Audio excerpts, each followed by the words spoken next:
Do you know that sinking feeling you get every Sunday night?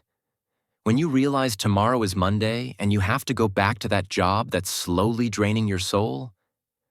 Maybe you've updated your resume. Maybe you've scrolled through job postings at lunch. Maybe you've even told yourself, just one more year. But 5 years later, you're still there. You tell yourself, I can't afford to quit. I have bills. I need the security. But what if I told you that one person escaped their soul-crushing job using 5 side hustle habits they did before and after work? No trust fund, no lucky break. Stay with me because this might be your exit strategy. Marcus lived in a one-room apartment with peeling paint and a mattress on the floor. Every morning, he'd wake up to the same crushing thought. I'm 32, broke, and going nowhere.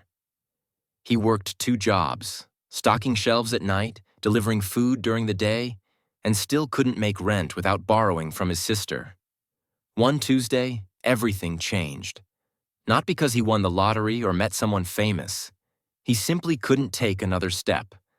Sitting on the curb outside the convenience store at 2 a.m., too exhausted to walk home, he made a decision. Something has to change, or I'll die like this. The next morning, Marcus found a crumpled self-help book someone had left on the bus. He almost threw it away, but one line caught his eye. You don't need a miracle. You need a system. That's when he met Tom, a customer at the store who noticed Marcus reading during his break. Tom had been exactly where Marcus was 10 years earlier. I'll tell you what worked, Tom said, but you have to actually do it. Marcus left that job 2 weeks later. Not to chase a dream, but to start something different. Tom had given him 5 habits, and Marcus decided to bet everything on them. The first 3 months were hell. Marcus started waking up at 5 a.m., not to work, but to read for 1 hour. Business books, biographies, anything about people who'd climbed out of poverty. His body screamed for sleep, but he kept showing up. Some mornings he'd fall asleep on the page. He didn't care. He was building something. The second habit was harder. He wrote down every single expense. Every coffee, every bus fare, every impulse purchase. Within 2 weeks, he saw the pattern. He was spending $200 a month on takeout because he was too tired to cook. That money could be saved. It hurt to admit he'd been sabotaging himself, but the numbers didn't lie. Habit 3 nearly broke him. He started saying no.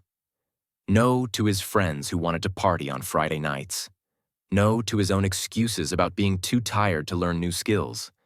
No to the voice in his head that said, "You're not smart enough for this." Every no felt like a small death, but each one created space for something better. The fourth habit was the one that changed everything. Marcus spent 30 minutes every day learning a high-income skill. He chose web design because it required nothing but a library computer and time. For 6 months, he was terrible.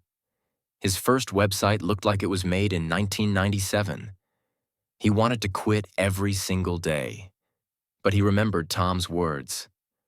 Sucking at something is the first step to being sorta good at it. Then came the breakthrough. A local restaurant owner saw Marcus designing a site at the library and asked if he could help. Marcus charged $200 for a simple website, more money than he'd ever made in a single project. It wasn't much, but it was proof.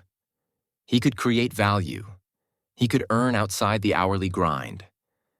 The fifth habit sealed it. Marcus started teaching others what he was learning. He posted free web design tips online, helped other struggling people at the library, shared his mistakes openly. Something unexpected happened. People started seeing him as an expert. Opportunities came to him. Clients referred their friends.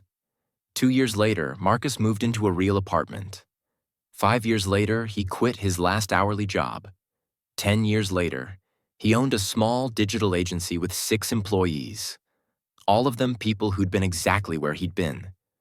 When people ask Marcus what changed, they expect some dramatic story. Instead, he tells them about 5 quiet habits: reading every morning, tracking every dollar, saying no to distractions, learning something valuable every day, and teaching others freely. The treasure wasn't money, Marcus says now. It was becoming someone who could create value instead of just trading hours for dollars. The habits transformed me first. The bank account just reflected that. Marcus still wakes up at 5 a.m. Not because he has to anymore, but because he knows who he became in those early morning hours.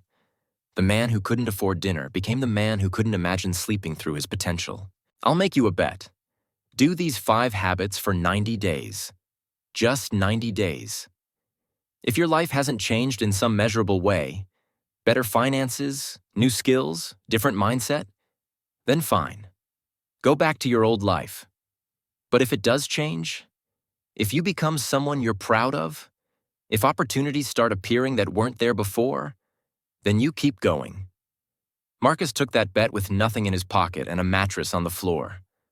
What's your excuse? The timer starts tomorrow at 5 a.m. Are you in or are you out? Don't forget to share and subscribe for more motivational stories that help you grow.